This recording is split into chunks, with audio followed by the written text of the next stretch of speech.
In ancient times, in the land of Israel, the Israelites lived under the oppression of the Philistines, a powerful neighboring people. During this period, a man named Manoah from the tribe of Dan lived with his wife who was barren and had no children. One day, an angel of the Lord appeared to Manoah's wife and delivered a remarkable message. She would conceive and bear a son. This child was to be a Nazirite, dedicated to God from the womb. The angel instructed her to abstain from wine, strong drink, and unclean foods, and to never cut the boy's hair, as his strength would come from his Nazirite vow. Manoah and his wife were overjoyed. They prayed for guidance, and the angel appeared again, confirming the instructions. In time, the woman gave birth to a son and named him Samson. From his youth, the Spirit of the Lord began to stir in him, marking him as a chosen leader for Israel. As Samson grew, his extraordinary strength became evident, a gift from God tied to his Nazirite vow.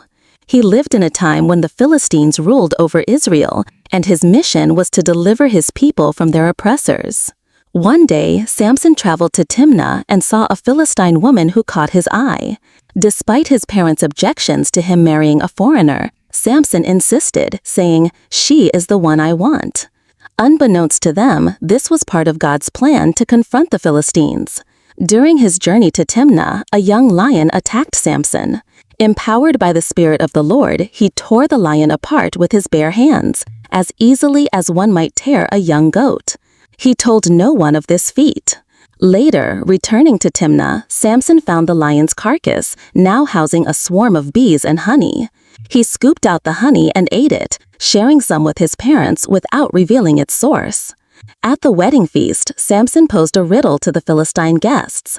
Out of the eater, something to eat. Out of the strong, something sweet. He wagered 30 linen garments and sets of clothes that they could not solve it within 7 days. The Philistines, unable to crack the riddle, pressured Samson's new wife to extract the answer from him. She wept and pleaded for days, and on the 7th day, Samson relented and told her. She passed the answer to her people, who solved the riddle.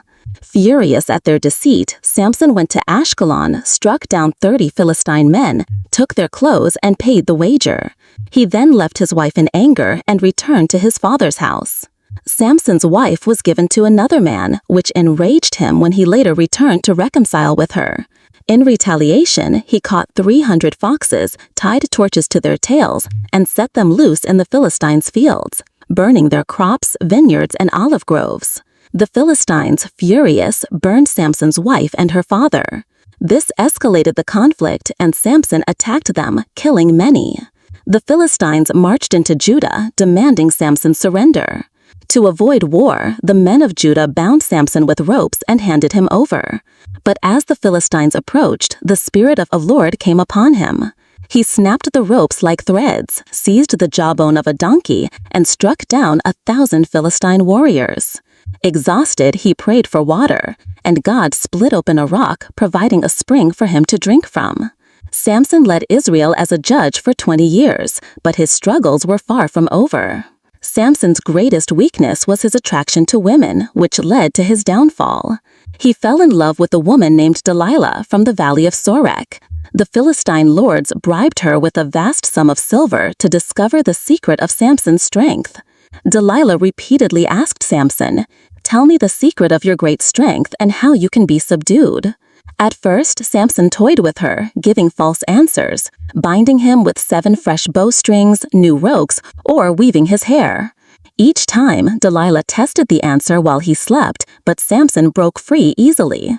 Frustrated, Delilah accused him of not loving him, wearing him down with her persistence. Finally, Samson revealed the truth. His strength came from his Nazirite vow, symbolized by his uncut hair. If his hair were shaved, he would become as weak as any other man. That night, Delilah lulled Samson to sleep on her lap. She called for a man to shave his 7 locks of hair. When the Philistines attacked, Samson awoke, unaware his strength had left him. They seized him, gouged out his eyes, bound him with bronze shackles, and forced him to grind grain in a Gaza prison. As time passed, Samson's hair began to grow back. The Philistines, unaware of this, gathered in the temple of their god Dagon to celebrate their victory over Samson. They brought him out to mock him before thousands of spectators. Samson, now blind and humbled, prayed to God for strength one last time. He asked a servant to guide him to the temple's central pillars. With his hands on the pillars, Samson cried out, "O Lord God, please remember me and strengthen me only this once, so that I may take vengeance on the Philistines for my 2 eyes." He pushed with all his might, and the pillars gave